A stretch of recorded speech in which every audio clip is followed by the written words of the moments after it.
Actually, America bought more from Russia than India bought. Ministry of external affairs का एक circular आया, एक notice आया, उसके बाद से ट्रम्प की रातों की नींदें उड़ गई हैं। For no reason. Because they're buying from Russia, but America is buying from Russia. इस वक्त एक बड़ी खबर आ रही है। यूक्रेन के राष्ट्रपति व्लादिमीर जेलेंस्की ने प्रधानमंत्री नरेंद्र मोदी से बात की है। ट्रंप पुतिन की मुलाकात से पहले जेलेंस्की की पीएम मोदी से बात हुई है, इसलिए इस बात के और ज्यादा मायने हो जाते हैं। दोस्तों, बड़े अंतर्राष्ट्रीय घटनाक्रम से पहले एक अहम फोन कॉल ने सबका ध्यान खींच लिया। भारत, यूक्रेन और दुनिया की कूटनीति में नया मोड़। India, the leadership in India, with a country that big. ये सबको पता है कि उसने अब तक कोई युद्ध रुकवा नहीं पाया होने वाली है। और एक बहुत महत्वपूर्ण चीज कही उसके अंदर कि भैया प्रधानमंत्री नरेंद्र मोदी तो कहते ही आ रहे हैं, this is not an era of war. Bharat का जो MEA है उसकी तरफ से जो प्रेस रिलीज आया है वो कह रहे हैं कि हम वेलकम करते हैं अंडरस्टैंडिंग बिटवीन अमेरिका और रशिया, जो उनकी समिट। भारत के शेरों, वीडियो को लाइक करके और सब्सक्राइब ठोक के पाकिस्तानियों को दिखाओ भारत की ताकत और कमेंट में लहराओ अपना तिरंगा। जय हिंद लिखना न भूलना। भारत की और रशिया की संबंध कितने किस हद तक ऊपर जा चुके हैं, जब ये चीजें धीरे धीरे डेवलप हो रही हैं, उस कॉन्टेक्स्ट में जाकर ये मीटिंग हो रही है। और ध्यान रखिएगा, जब इस तरह की कुछ बैठकें होती हैं, जब कोई ऐसे और ये हाल है हमारे so called commander in chief और फेल्ड मार्शल साहब का, कि वो आए भी हुए हैं यहाँ पे और ऐसे छुप के और क्या बेहुदा बात, कोई इनकी रेलेवेंट मीटिंग जो है वो अभी तक नहीं हुई। अजीत डोभाल साहब डायरेक्ट पुतिन से मिलते हैं, NSA कोई कैबिनेट रैंक का मिनिस्टर भी नहीं होता। तो ये दर्शाता है कि भारत। उन्होंने कहा कि मैंने पीएम नरेंद्र मोदी को हमारे लोगों के प्रति उनके गर्मजोशी भरे समर्थन के लिए आभार व्यक्त किया है।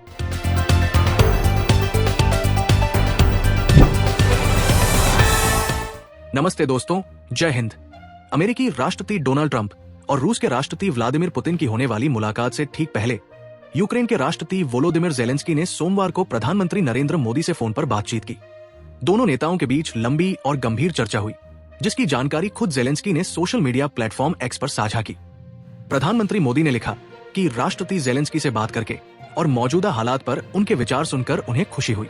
उन्होंने एक बार फिर भारत के स्थायी रुख को दोहराया कि इस संघर्ष का समाधान जल्द और शांतिपूर्ण तरीके से होना चाहिए। उन्होंने भरोसा दिलाया कि भारत इस दिशा में हर संभव योगदान देने के लिए प्रतिबद्ध है और साथ ही यूक्रेन के साथ द्विपक्षीय संबंधों को और मजबूत करने का इच्छुक है।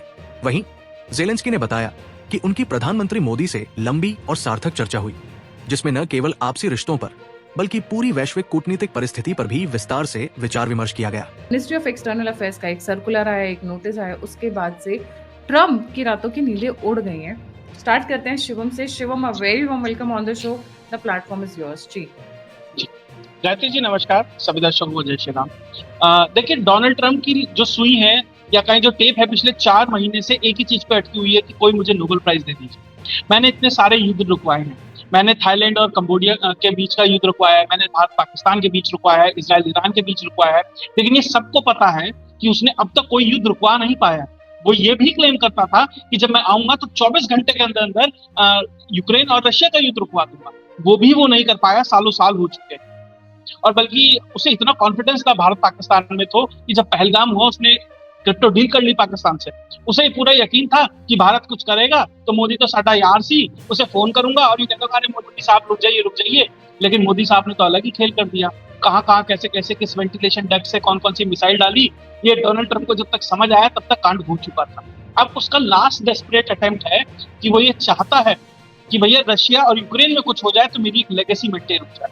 उसके लिए अब जाकर वो एक समिट कर रहा है। एक तरीके से उसने घुटने टेके हैं। उसने न्यूक्लियर सबमरीन भी लगा दी थी ना रशिया के ऊपर प्रेशर बनाने के लिए, और क्या क्या नहीं किया उसने। लेकिन अब उसका लास्ट डेस्परेट अटेम्प्ट है, एक तरीके से घुटने टेके हैं। उसने कहा है कि ठीक है, मैं पुतिन से मिलने के लिए तैयार हूँ। अलास्का के अंदर उनकी मीटिंग होने वाली है 15 अगस्त के दिन। उसमें जैसे अमेरिका करता है ना दूसरों में इंटरफेरेंस, वो कहता है कि हम ध्यान लगाए हुए हैं, हम देख रहे हैं क्या हो रहा है, हमारा ऑब्जर्वेशन है। भारत ने वही किया है टिट फॉर टैट अमेरिका के साथ। भारत का जो MEA है उसकी तरफ से जो प्रेस रिलीज आया है वो कह रहे हैं कि हम वेलकम करते हैं अंडरस्टैंडिंग बिटवीन अमेरिका और रशिया, जो उनकी समिट होने वाली है। और एक बहुत महत्वपूर्ण चीज कही उसके अंदर कि भैया प्रधानमंत्री नरेंद्र मोदी तो कहते ही आ रहे हैं, this is not an era of war. तो इस चीज को ही एंडोर्स करते हुए अभी ये दो लोग मिल रहे हैं। तो भारत ये कह रहा है कि जो भारत की नैरेटिव है, जो भारत का लाइन है, जो भारत कहता आ रहा है, उसे आखिरकार इन दो सुपर पावर्स को मानना पड़ा। और साथ ही ये लिखा कि भारत इसे एंडोर्स करता है और एफर्ट्स को एक तरीके से इस पे हम अपना भी नजर बना के रखेंगे। अमेरिका को ये बताया है कि भैया आप हमारे मैटर के अंदर अगर इंटरफेयर करेंगे तो हम भी आपके मैटर के अंदर इंटरफेयर करेंगे। और ध्यान रखिएगा, ये कब हुई समिट, उससे पहले भी बहुत सारे डेवलपमेंट होते हैं। जब डोनाल्ड ट्रंप बोलता है कि भैया मैंने सीज फायर कराया है, जब डोनाल्ड ट्रंप भारत के ऊपर दबाव बनाता है तो भारत एससीओ में जाता है। उसके बाद अजीत डोभाल साहब डायरेक्ट पुतिन से मिलते हैं। एनएसए कोई कैबिनेट रैंक का मिनिस्टर भी नहीं होता, उसके रैंक का भी अधिकारी नहीं होता, फिर भी पुतिन उनसे डायरेक्ट मिलते हैं। तो ये दर्शाता है कि भारत की और रशिया की संबंध किस हद तक ऊपर जा चुके हैं। जब ये चीजें धीरे धीरे डेवलप हो रही हैं, उस कॉन्टेक्स्ट में जाकर ये मीटिंग हो रही है। और ध्यान रखिएगा, जब इस तरह की कुछ बैठकें होती हैं, जब कोई ऐसे प्रोग्रेस होते हैं, तो जो कंट्रीज हैं वो अपने अलाइज को उस चीज के लिए ब्रीफ करते हैं। तो निश्चित तौर पर रशिया ने भारत को ब्रीफ किया होगा कि उसका स्टैंड क्या है, वो क्या मीटिंग से एक्सपेक्ट करता है, और भारत को वो चीजें निश्चित तौर पर उन्होंने बताई होंगी, तभी जाकर भारत की तरफ से ये प्रेस रिलीज आया। और आपको एक बहुत छोटा सा इंटरेस्टिंग ऑब्जर्वेशन बता देता हूँ।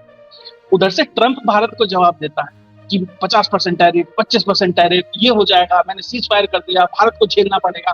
और इधर से एमईए छोटा सा एक प्रेस रिलीज निकाल देता है। यानी कि डोनाल्ड ट्रंप की जो बातचीत है, जो डोनाल्ड ट्रंप का नैरेटिव है, उसे एमईए के एक छोटे से अधिकारी के समकक्ष लाकर प्रधानमंत्री नरेंद्र मोदी ने खड़ा कर दिया कि उन्होंने वो भी बेहतर नहीं समझा कि भैया मैं उसका जवाब दूं, ट्रंप के लिए तो हमारा एमईए का अधिकारी बहुत है। तो किस तरीके से भारत अपनी डिप्लोमेसी को लेकर आगे चल रहा है, अपने बात को आगे लेकर चल रहा है, इस पूरे के पूरे अगर परिदृश्य को देखें तो आपको साफ साफ समझ आए। जी मनीष जी, बड़ी इंटरेस्टिंग ऑब्जर्वेशन है शिवम की। आपको क्या लगता है कि नोबेल प्राइज गया ट्रंप के हाथ से?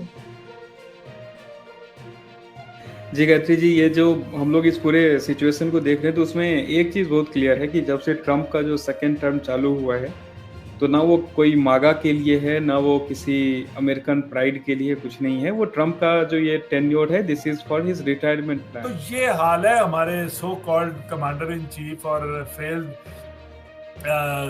मार्शल साहब का, कि वो आए भी हुए हैं यहाँ पे और ऐसे छुप छुप के, और क्या बेहुदा बात है कि आपने चंद लोगों को बुला लिया वहां पे बिठा के, आप उनसे तकरीर कर रहे हैं। और आपने बिल्कुल सही कहा कि दे हैव बीन आस्किंग, हमें भी पता है ये बात का, दे हैव बीन आस्किंग कि मीटिंग्स इनकी रेलेवेंट मीटिंग जो है वो अभी तक नहीं हुई। कोई भी इनको कोई किसी तरह से कोई पॉजिटिव जो साइंस हैं वो नहीं दिए गए। और but unfortunately these are people, ये जो गैंग है पूरा का पूरा इन्होंने ये सोच लिया हुआ है कि हमने लोगों को बेवकूफ बनाना है हर वक्त, बस ये बातें कह के और गलत खबरें उड़ा के। आप देखें वो जो लोग खड़े थे उस दिन बाहर आके फ्राइडे की नाइट को और इनके खिलाफ एहतजाज कर रहे थे, सर क्या करें जो उन लोगों की, मैं उनको खराजे तहसीन पेश करता हूँ सर। कोई उनको डर नहीं है, कोई उनको खौफ नहीं है। और वो खवातीन, इस चैनल पर सबसे पहले मिलती है वो आवाज जो देश के पक्ष में बुलंद होती है। तो देरी किस बात की, आज ही जुड़िए हमारे मिशन से और बनिए सच्चे भारतवासी की पहचान। वीडियो देखने के लिए आपका आभार। जय श्री राम, वंदे मातरम।